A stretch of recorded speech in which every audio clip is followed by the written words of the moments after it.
Welcome to Something Like That. Another day, another episode. Thank you so much.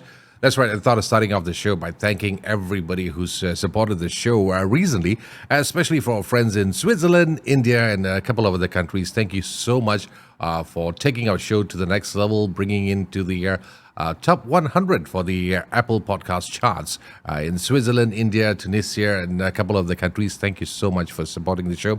Hopefully, you can make it to the top 5 or the top 3, at least in those countries. But then again, hey, as long as I have you with us, doesn't matter wherever you are. It's great, man. It's awesome. And also, I'd like to a little disclaimer for today's show is that if I sound a little nasal and I cough between the show, please do excuse me. I'm just recovering for that cough and cold thingy. So if you hear the sounds, please, my apologies for that.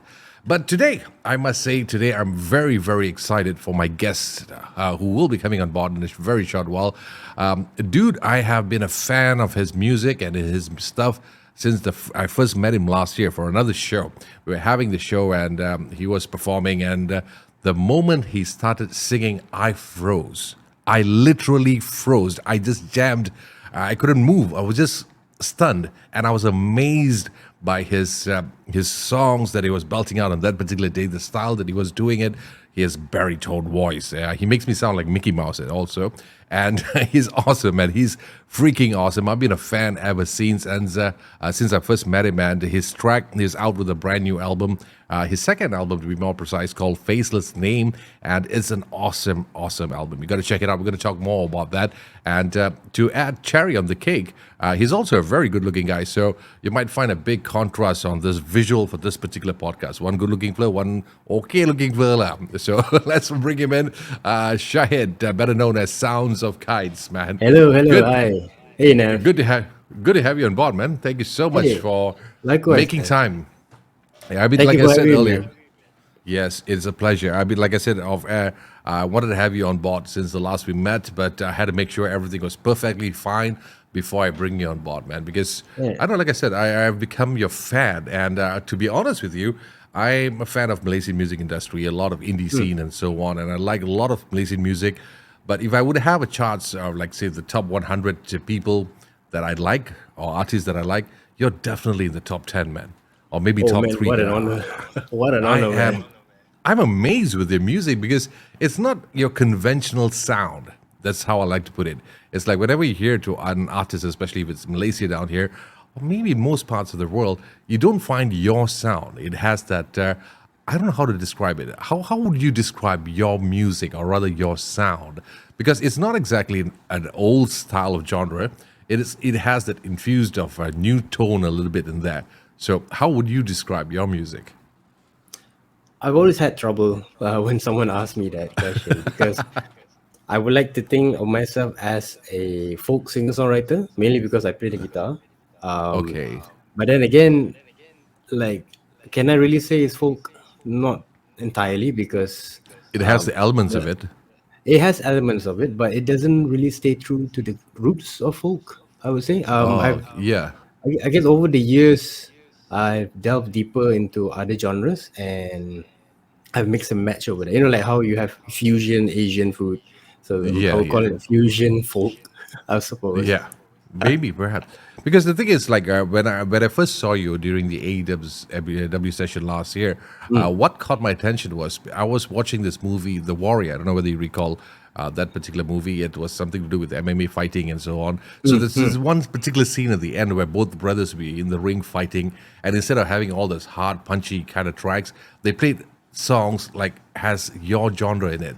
So Mm. it made the whole scene extra beautiful. And ever since then, I've been checking out a lot of movies. They have this kind of theme songs being played in the background. Not theme songs, but the songs which was, of course, popular. So, and you came up with your music, your sound, which just, boop, I fell in love with the whole thing, man. It's brilliant, I could say. It's something that gets you emotionally connected. That's how I like to look at your music. Would you agree with me on that side? Well, when I make the songs, they do come from a very personal space.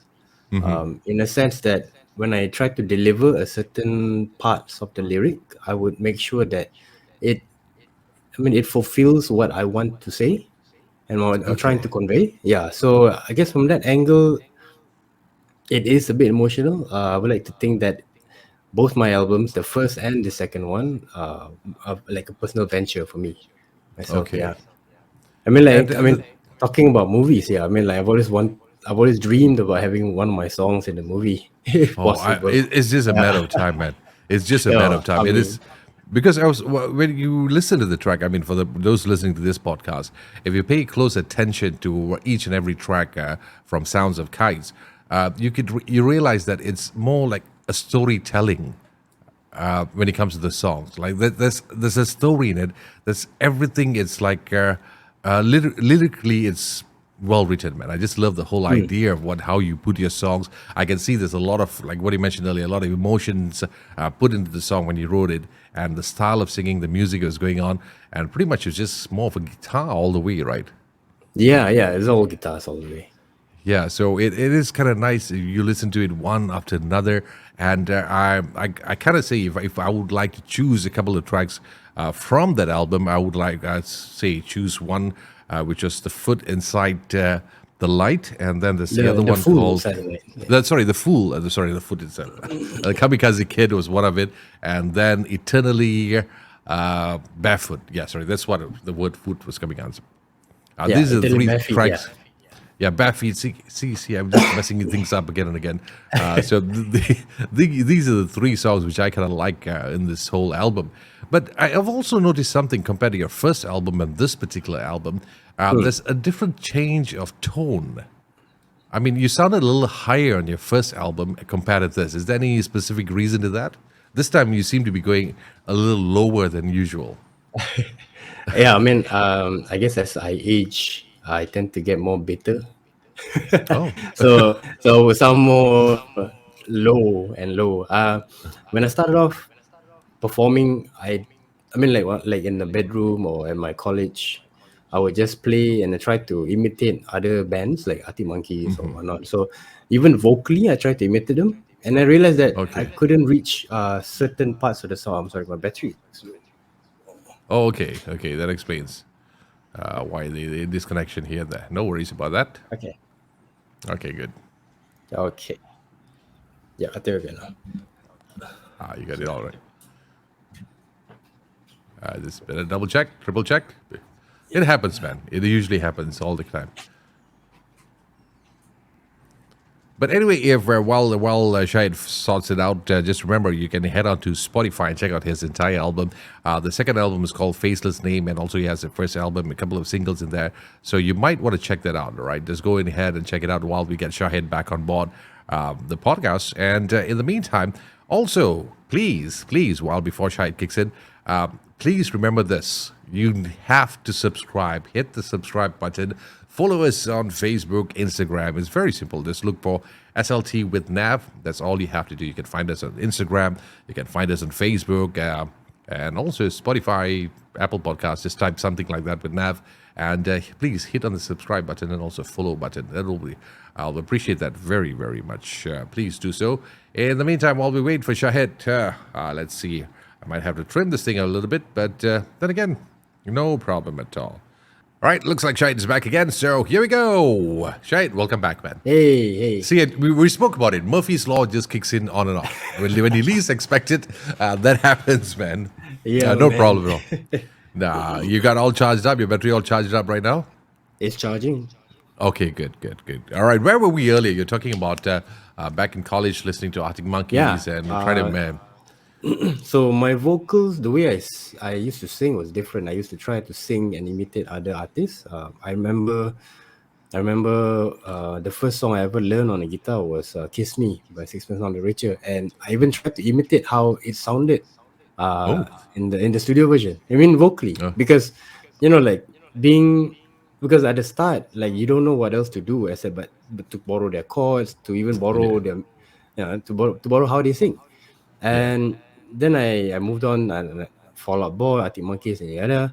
And I realized that I couldn't reach certain notes. And I thought it was because I was a bad singer. I mean, I still think I'm not the best singer, but then I realized that I should just try to sing in a vocal range that I'm comfortable with. Right. True. So during the first album, I just I mean, I just started trying to find my sound vocally. So I guess you can slightly hear me trying to go a bit low, trying to go with that timbre, but it Okay. wasn't fully captivated by myself as well. But in the second album, then I realized that because this all the songs were created with that vocal range altogether. So I thought, why not, right? Like the Okay. lower I can go, the better. Okay, the baritone feel of it. But Yeah, what yeah. surprises me is choosing this particular genre. What made you go for this particular genre? Because I am pretty sure that you might have influence with a couple of other younger, I would put it, younger kind of trend of sounding bands. But coming to your music, it's not exactly. I wouldn't want to say it's not youthful. I mean, it's not a younger generation kind of music, but it has the older elements in it. So, what made you pick this particular sound or the genre for your music? I guess I was influenced by all the other artists that I was listening to at the time. I listened to a lot of Richard Hawley. If you know, he is an Okay. amazing baritone ballad singer. Okay.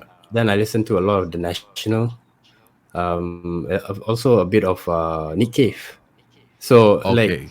I realized that it's kind of fun to sing in that vocal range, and I just make it work. I mean, it's not on purpose that I try to sound different. It's just something that I was comfortable with, I guess. Okay, okay. But the thing is this, like, if since you have performed all parts of a couple of places outside of Malaysia, but when it comes to performing down here in Malaysia itself, the level of acceptance for your sound, your kind of music, how's that like so far for you? Because I mean, everybody's following the so-called certain trend, and they're very comfortable with that so much. But then again, then you come in, which is you're breaking the how do I put it, the barriers, the boundaries of music, which I love, which I love. I thank you for that. So, how was the acceptance so far for people who's listening to your music? hey, it's been great, man. I mean, the most common thing I hear from people is that it sounds different. And I guess because I've been listening to the record while producing it over and over again, I mean, I didn't realize that it sounded that much different. But the fact that a lot of people think that it has a place on its own over here in Malaysia, I'm humbled by it. Yeah, I feel like Okay. I'm I'm really excited to see where and how much further I can bring it. Nice, nice. Because, like I said earlier, it's a fresh feel for the music side. Because you hear, I'm just going to paraphrase whatever Greenman quoted in one of the interviews you had with him. It's like everybody's following the same trend of music. It's like you're going with the same sound, and then when you come in, it's so fresh all together. It's like you have the uniqueness. So when I've watched you perform live, which is another level altogether. So Thank you, man. that's awesome. And but of course, there's also another question of in terms of your identity. Instead of using your name as Shahid as a solo artist, why did you choose the name Sounds of Kites? Because it sounds like you're part of a band kind of thingy. So why was that? Um, well, the reason why I decided to go under a different name than my own is because I like the idea of hiding behind a mask. Okay, Like there's this thing in NBA, they call it the mask curse, okay, whereby like some players they when like while playing they injure their nose, or they break their nose or jaw, and then they put on a mask, like a medical mask, right, for them to continue okay. play. And somehow right after they put it on, statistically they perform better. Oh, really? And yes, they do. It becomes like a curse. People like with their opponent, when they see like there is a player with a mask on, they better be prepared because they're in for Oh, like a thrashing. It's true. It happened to okay, like LeBron James and a few others. And like when I use sounds of kites on stage, it's as though that whatever happened to me in the past is forgotten.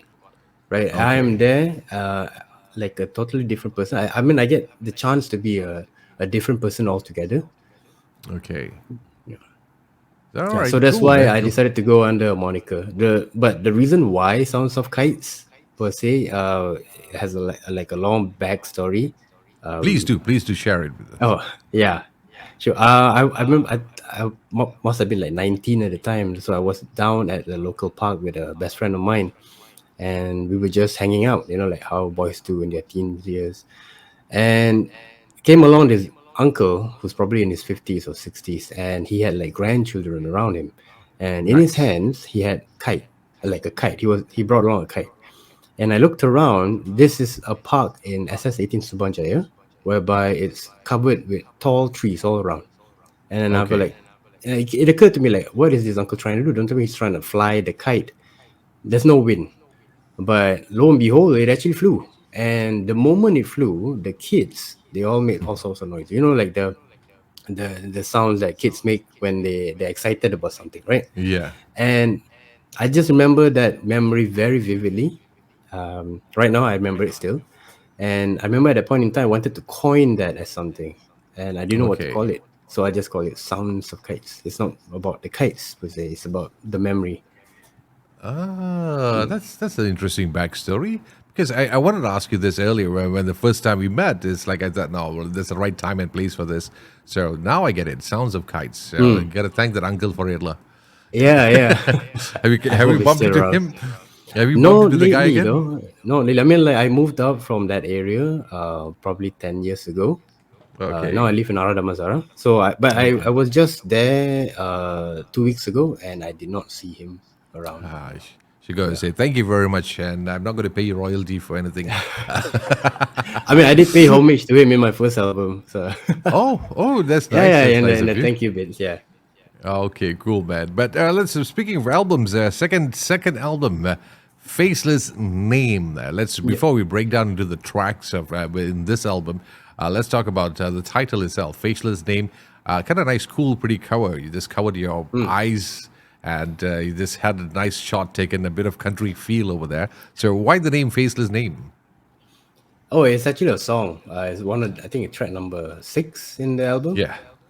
And Okay. like, yeah, I've had that song for years, and I remember that telling myself that, hey, if ever I have the chance to make a second album, I'm going to call it Faceless Name, because like the term Faceless Name is about, it's about me not being important.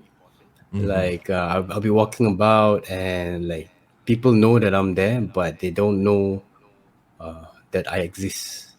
Like they can No, sense the that's presence, but it's not important. I'm not important around them. So that sense of not being important. cool. Yeah. I think I So could relate to that because in my past career, being in the radio as a radio jock, it's always about the voice. No one sees the face, so you can just be anywhere, do whatever you want. No one cares. And even when you do voiceovers, it's just a voice and no face behind that. So right. until lately, with all these cameras and YouTubes and so on, but I kind of like. I know what you mean. It's sometimes it's just nice. You just put in your words, put in your sounds out there, but don't give the visuals. That's the Yeah. kind of nice thing. And speaking of visuals, you also have a music video for this particular track.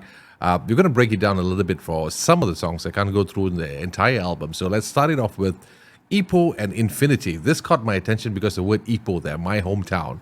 So I just want to know why why Ipoh/Infinity. Oh, that song was kind of fun to make. It was actually just Infinity at the start, and Okay. then because like one of my favorite pastime is that I like to record sounds. I would go around and Okay. just have my phone recorder on, and I just record whatever that I captured. So Okay. I was in Ipoh, I think probably in 2018, with my then girlfriend, now wife, and her family, Okay. and we were walking through the streets, and I recorded a few lines, and that part whereby there was an auntie selling chendol, and it went over Okay. and over and over again, and I thought it matched very well with the song Infinity and the meaning behind it. So I thought, why not just match it up? Okay. Yeah. So there's nothing much about Ipoh per se. Like, it was just the sounds of Ipoh that caught the attention. Because I was wondering, I was looking at the music video you had over there. I was like, okay, this one, how are you connected with Ipoh altogether? It's like, I was listening to the whole song. It's like, where does the Ipoh part come in with this particular song? Right, But right. that particular song, what was it all about? Because judging on the music video, is about a guy who's planning to rob, who just was high and robbing people, and so just please elaborate a little bit about the song. So Infinity is that part whereby, I mean, like it was actually it happened to me whereby I felt like everything that I do became repetitive. Okay. It could be like writing music, it could be like going to work 9 to 5, it could be like coming home doing the same thing, yada yada. And it was like I was stuck in a loop, and it became very detrimental that I couldn't Okay. see myself living the next week. Because if Oh, it's the same thing over and over again, there's nothing to look forward to. it's so So monotonous all the way. yes, exactly. So when we were making the music video, the director is Donnie Irwan. He's from Indonesia as well. Great director. So like we were talking about the concept and the idea of the music. And I wanted the music video to match the meaning of the song, and I feel like he managed to bring it out really really well. I never met the guy, but we just dealt via phone. But it was a Oh, great experience. Yeah, yeah. wait, you Never met haven't him met before. that guy, and you Never, shot the never. whole thing. So he shot the thing and just passed it over to you. Yes, exactly. Like all we Okay. did was like we like back and forth ideas. Like Okay. we had like a storyboard. Like, hey, should we do it like this? Should we try to have the guy do this? Yeah. You are a very unique individual, man. For the first time, I'm hearing that you haven't met the director and you just shot the video. Oh man, okay, this is a plus point for the video. So please do check it out. I'll post that in the links on the webpage. You can check it out for yourself. And now let's get into the full inside the light. This song is also another song that gives that connection emotionally. So what's this about? So the full inside the light. You know how sometimes you read about people who think that they know best. They know that, I mean, they feel like they are better than you. Okay. Yeah, when so I think the idea came about because I had like a bad memory when I was in college. There's this one lecturer like uh, who got angry at my friends for doing stupid things, and it occurred to me like, why is he the authority on it, right? Okay. Like he's not God per se. Um, so the full inside the light here is not about that lecturer per se, but it's about the kind of people who think they are ultra crepidarian, who think they know better than everyone else, who think they are experts in things, and it's just not right. I mean, like they are just fools in the end, I would Who say. made you king? You know, that kind of thing. Yeah, Who died and yeah, made you king, exactly, right? exactly. Yeah. I could imagine that, man. And this songs, like you were talking about, some of it, like if I really paid attention to some of the tracks, it kind of portrays you do have a little rebellious feel in you in terms of your music. Also, it's like as much as it sounds subtle, it sounds a bit more relaxed in the tracks that has been released. I kind of sense a bit of rebel in these songs that you produce. Are you? Is it? Am I right in that, to say that? Are you a bit? You're a rebellious person, I've, and you just express it through your songs. Is that how it is? I guess you can call me like like an inner rebellious person. I mean, Okay. I'm not the kind of person who will like go anarchy, and like go Okay. burn things up, right? But Yeah. I guess, being a musician, we have the chance to express through our craft, right? Yeah. And like I would like to think that certain songs will represent certain emotion that I just want to bring it up. Okay, that explains it. Because I was listening to it, I know some of it sounds like a ballad, but when you pay close attention to the details of that particular song, and I was trying to look for the lyrics for the songs, I couldn't really find most of it. That's how I felt. That's how I sensed for that particular song. And well, I must say it is interesting. Like I mean, I know I sound like a fanboy going on and on and on from the very start of this conversation itself, but then again, that's what I've been telling all the people that I met. Hey, have you checked out this guy? Have you checked out his music? Please go ahead, because I'm also curious to know that have you considered, and to a certain extent, have an idea of getting your song into a different style of music? Because your tone, I don't know whether you recall this thing.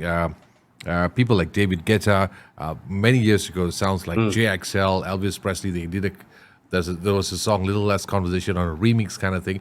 Has anyone ever approached you, or has that idea ever come out that, hey, dude, can you come up and put your vocals on a dance track, or maybe you yourself plan to do those kind of things. Have you ever considered that before? Oh, Because you never. have Then. that sound, that the sound, it's unique to, I mean, you can just blend it into any sort of genre. You can go into hip hop, dance music, and so on. Have you ever thought about it in any way at any point in time? I mean, like the most bizarre genre that I can think of right now is probably R&B. That's Okay. very bizarre to me, per se. Yeah, Oh, because R&B bizarre. Okay. I mean bizarre because it's not. It'll be like outside of my comfort zone. If you Okay. talk to me about ballads, then I can probably try to slid in. But yeah, no, not really like the other end of the spectrum, I would say. But it'll be interesting. Maybe like maybe down the road when I get sick of playing the guitar, like Yeah. how some musicians do, and then I'll probably go with all electronica. Yeah. I'm sorry about that. My bad. My bad.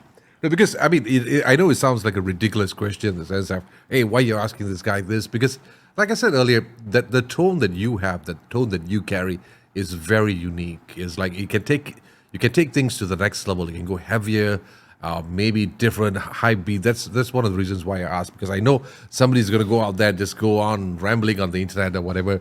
Why is he asking this kind of questions and all? Because the potential of your sound is, I don't know, is limitless, is boundless. That's how I like to look at it. But anyway, talking about songs, you had your songs, and of course, 2 years, pretty much everybody was kind of locked in. Everybody's doing things online. And now the good news is everybody's back in show. I know you were supposed to have a show in Merdeka Raya recently, which was cancelled, if I'm not mistaken. Yeah, Was it it? got cancelled. Yeah, because some of the crew members contracted COVID the day before.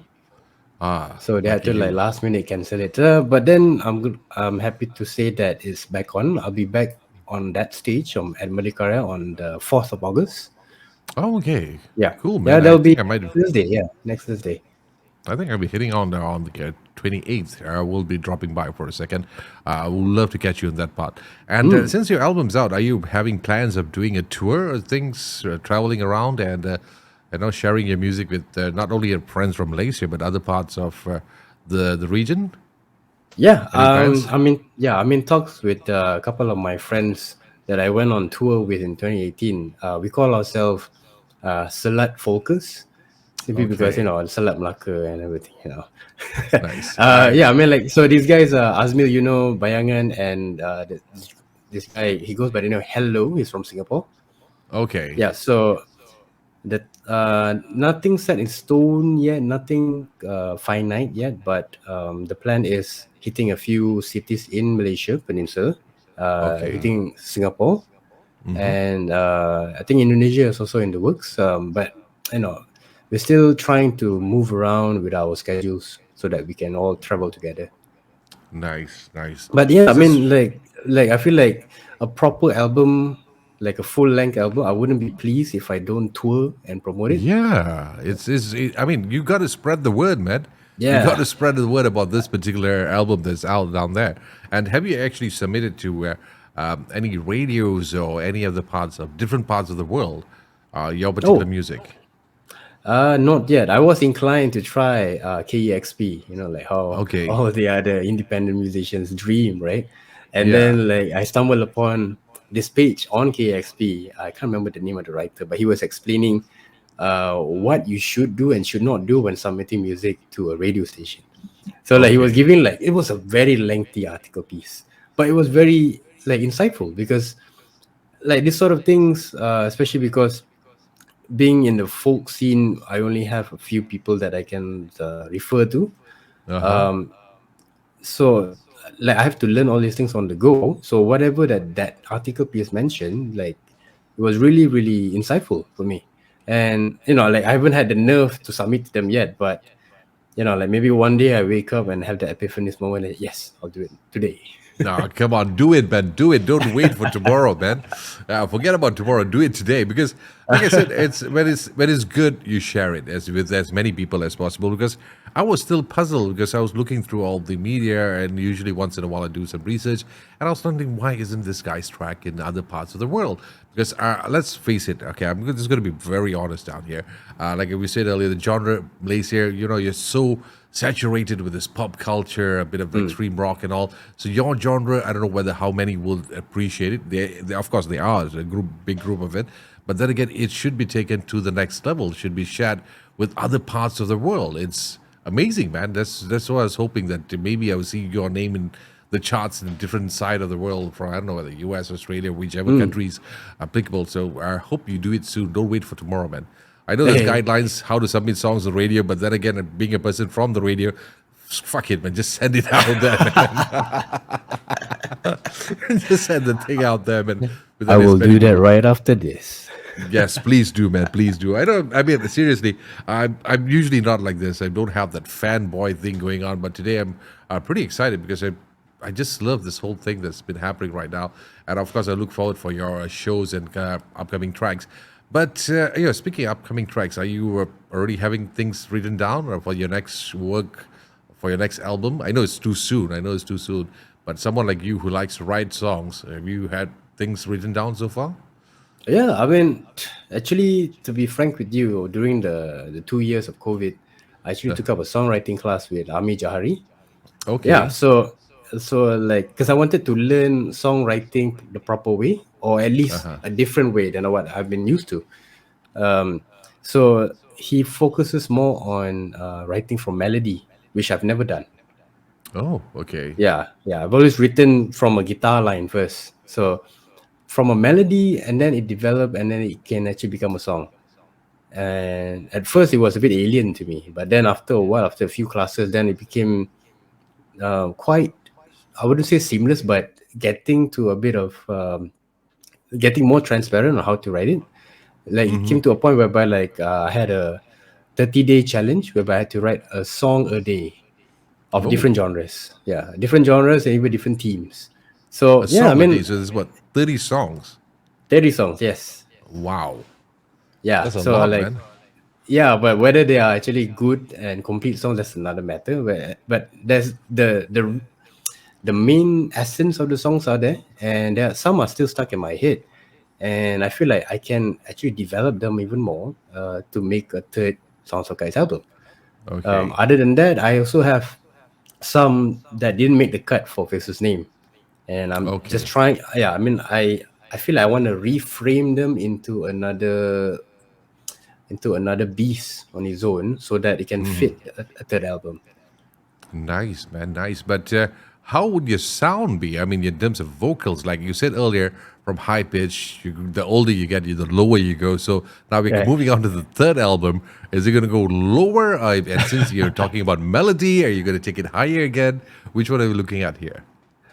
Well, I will leave that as a surprise, I suppose. I mean, like I haven't started Okay. recording.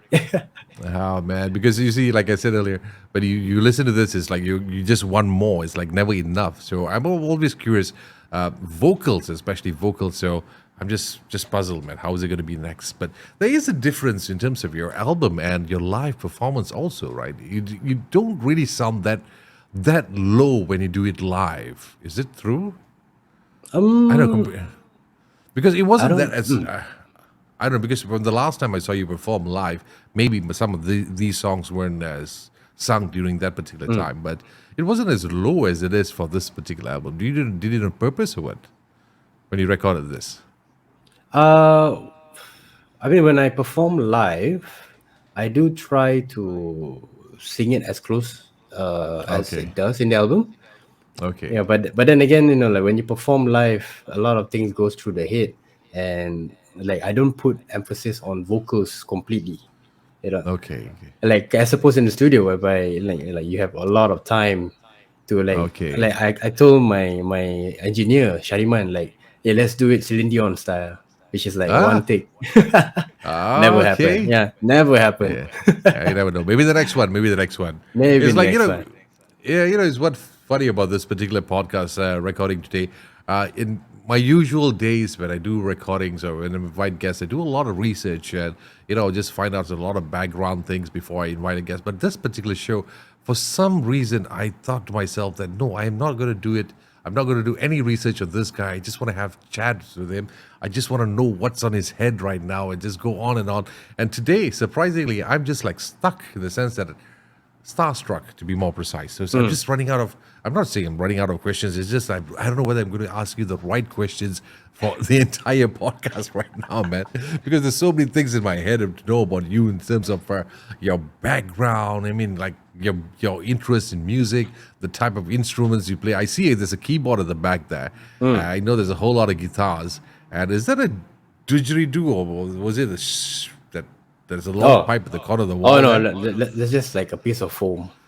Oh, okay. Good. It's not an I thought it was. instrument. I thought it was like a full studio going on down there. So, but do you play all the instruments that I see back there? I mean, like the pianos or whatever you have. I There's a mean, lot I, of I things tried. hanging in your wall, Yeah, also, man. yeah, those are just cables. I mean, I Ah, tried to fiddle around with all the instruments. Guitar are usually my go-to instrument. I got a banjo that is like I have fun playing with. I have a lap steel guitar at the back that I want to try incorporating into an album.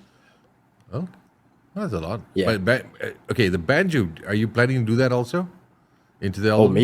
maybe. I mean, I did make a song using a banjo, but it didn't make the cut because it just sounded completely different from the other songs in the album. You So should, man. maybe You for a should. third one, yeah. Yeah, Maybe you like should I'll do make that. like a full album all in Bahasa Malaysia, but all Okay. with a banjo.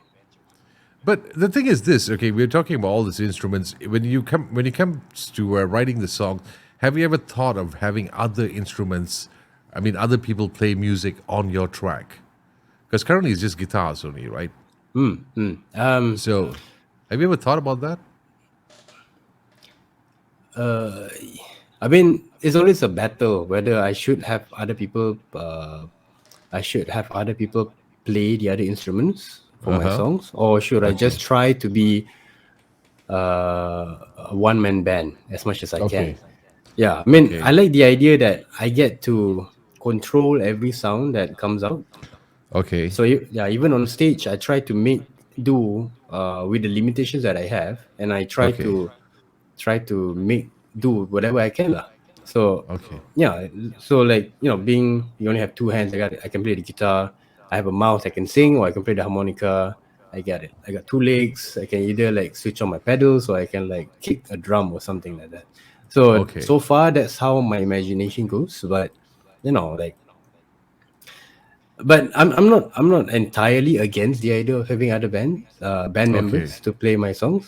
Probably that should be where I should be heading in terms of how big of a sound I want to go. Like if ever I go ballad, like I can't be singing ballads on my own, right? It has to be Okay. like a full band. I would need strings at least. Yeah, Yeah. cool. That's nice, man. It's a nice note because, like, it's. I don't know. It's just like for me, it's like the potential of your sound. Like as I said in the earlier part of this conversation, is like limitless, man. It's like endless. I can just imagine watching you on a stage with thousands of people in front of you doing wonders and the sound, the excitement that. I don't know, man. I'm too excited. Today's the day. Never has this happened before. I recorded tons of episodes, and this has never happened, including my camera. I don't know why it's just going off on and off. It's like, man, it's just one of those days. Like, I don't know, man. Let me try to get I it mean, out again. I don't know. that's Today alright. seems to be like everything seems to be going a bit haywire for both of us, isn't it? Yeah, I mean like because today we had that blackout around Klang Valley, maybe. I don't know. I don't know. I mean, I don't know. It's just messing up my system. Let me see. This is embarrassing, man. Okay, there you go. Yeah, It's that's up alright. again. Yeah. Okay, good. It's okay. Our face look like shit. Doesn't matter at all. But anyway, Looks good to anyway, me. yeah. Hopefully, man. There's a lot of editing involved in that. A lot of makeup too. Johnson and Johnson baby powder, and lah. But anyway, then again, for the listeners who's tuned into this podcast, please do make sure you check out the album. It's available on Spotify. I'm going to put the link in the webpage, and also you have a couple of music videos out there. And you also, yes, another thing before I forget, you're also very active in online performances. You did some MySpace Jam or something like that recently, right? My chances. It's virtual Space Jam. Yeah. Virtual Space Jam, Yes. MySpace Plus, Virtual Space Jam. You had Yeah. that. Are you still going with the online shows? I mean, like, I guess online is vintage now. Like, because now, like, you can actually perform physical, right? Yeah, So, yeah, yeah. like, when the organizer Virtual Space Jam, Shakir, he approached me, hey, let's try to do it online. Then I asked him, why don't we do it physical? Because then he told me why. Because by doing it online, we get to actually see performances from people from all around the world, which makes sense. Which is true. Yeah. Yeah, so on that particular night, most of the musicians were from Sabah and Sarawak. So I thought Okay. I would never heard of them, and I was so glad that I was there. Great, great artists. It's a good thing. It's like doing things online. You bring the world closer. Like Yeah. even for this particular podcast, when I did it, I was intending to have it for Malaysian audiences only. Then I discovered Mm. I have more people outside of Malaysia than inside of Malaysia itself. So, Yeah, that's so good, that's man. that's one thing nice about it. You get to share your music to different parts of the world on that side. So, are you active? Are you going to do more of the online shows while doing your Uh, physical shows? I mean, as and when the offer comes, then why not, right? But I would say I would prefer to perform it physical because being on a live stage is a completely different feeling than Okay. being online, right? Because I like to run around, like if Okay. like Okay. being on a stage. Yeah, I mean, like I feel like sometimes like the stage is too small for me. Like, Really? Oh yeah, man, yeah, I missed this man because on AEW session you stood put at one particular place and you yeah, didn't yeah, hardly because move. it was So like very confined. I couldn't move, man. okay, okay, okay. See, we learned something new today about Shahid. Sounds of Kites. I got to see that. I got to see that. You're going to be performing on what day again? You said in particular, eighth The of July. Is 4th it? of August. 4th of August, sorry. 4th of August. Yes. Okay, I'm going to check that out there. Anyways, it's about time for us to wrap things up. And before I wrap things up again, please remember, head on to Shahid's page. He's on Instagram. That's right, Sounds of Kites. All right, Sounds of Kites Instagram. He's on Facebook. Are you on Facebook? I'm not that active, but I do have a website, soundsofkites.com. Okay. So, yeah, I mean, all links, all lyrics are all there. Okay. Oh, Yeah, I'm starting to get back in the Twitter game. I've been lost for so long. I still couldn't. I have no idea, man. There's too many of it, man. Yeah, man. Like TikTok, I tried. I just couldn't, man. I just couldn't. I I have no idea what to post there. I don't know how do people do it, man. It's like you have, some guys are so active. They have that they go to the extent of hiring a social media manager just to manage all this stuff. It's like I just can't. For me, it's Facebook or Instagram if I'm lucky, and then TikTok, Twitter. Forget it. It's never worked out well for me. LinkedIn, I don't know. That's I don't know. Just frozen over there. Are you? I guess, But are yeah, you? I guess, sorry. Go ahead. Sorry, you saying sorry. I mean, You like first. You first. with social media, I always think that it depends on how you perceive the importance of it. Like for me, Instagram will be good because I can post all my music stuff, my photos and everything, right? But for those people who rely and are influencers, they need to make sure that whatever they produce are of top notch quality, right? So Yeah. in that sense, they also have to make sure that the production itself is top notch and the people that they bring about has to be top notch. So hence managers, hence a lot of time they have to take in consideration before and after. But on a personal level, apart from Sounds of Kites, are you active on social media as yourself? Mm, no, not really. Not really. I mean, like, I used to post photos that I take. I mean, I'm also like my hobby is also to be like a amateur photographer. Okay. Yeah, so like if you have the album Face's Name, you open it up, you see it's like full of pictures. And I took all those pictures except for the front cover and another one that was on a timer. So over the years, wherever I go, I have my trusty Sony A6000 and I would just go around and I try to capture anything that I can. Another thing that I like to do is also like if I ever go down to see a gig, and I feel like in Malaysia, like being a musician myself, whenever I'm on stage, right? Because I have to focus on performing itself. Yeah. and you have to rely on the audience to capture whatever you perform, and there is no proper visual that is captured most of the time. It's usually like a 15-second snippets and whatnot. So what I try to do is, this is my way of giving back to the music community, is whichever gig I go to, I bring my camera, I will record the video, like a bootleg style video, like from the Okay. audience type of view, and I will just pass it on back to the musicians. That, like, you can do whatever you want, Nice. because That's the. yeah. I think that's how it should be, man. Because like you said earlier, the quality of photographs are not exactly to the expectation these days. Everybody's just relying on their handphones, which not with bad lightings and so on. And three-quarters of the photos you see is like somebody doing a selfie, with a bad Yeah, sound quality. So I that mean, thing with the maybe they hand, what was the thing with the hand? I don't know, gimbal or whatever you call that thing. It's like, dude, come on, man. You got to have top-notch photographs. I mean, there used to be, online magazines with proper photographers. Now everybody's like relying on the band to pass them the photos. It's like, nah, man. It's like I wish I could, because the last online magazine was running. I had to make sure I get the right photographers to capture the whole thing on and all. You were right, man. You should have more people doing that. We're lacking of proper photographs. I feel Yes, sorry for the bands. I really feel sorry for the bands. It's like you can't expect the band to hire a photographer to come and shoot all their the time, shows, right? right? Yeah, Yeah, yeah, it's not like exactly. it's not like you're getting paid big bucks for each show, but all right. Anyway, so let's wrap things up. Sorry, I've been dragging this whole conversation for a long time. Remember, follow him on soundsofkites.com. That's his webpage over there. He's on social media. Look for Sounds of Kites. And also, 4th of August, you can check him out at Merdeka Raya. He'll be performing over there. Tickets are free. Yes, they are free, but tips are expected, I guess. Yes, please do tip. Don't be a cheapskate. Just go there, watch shows, just pay for it, man. Okay, that's the most important thing to do. Anyway, Shahid, thank you so much, man. It's been a great pleasure chatting with you. The great congratulations on the album. It's a great Thank you, album, man. Faceless Name. Please do check it out. Available on all streaming platforms, right? Yes. Okay, I'm going to put the link on the webpage. You can check it out for yourself. And, I hope to see you again.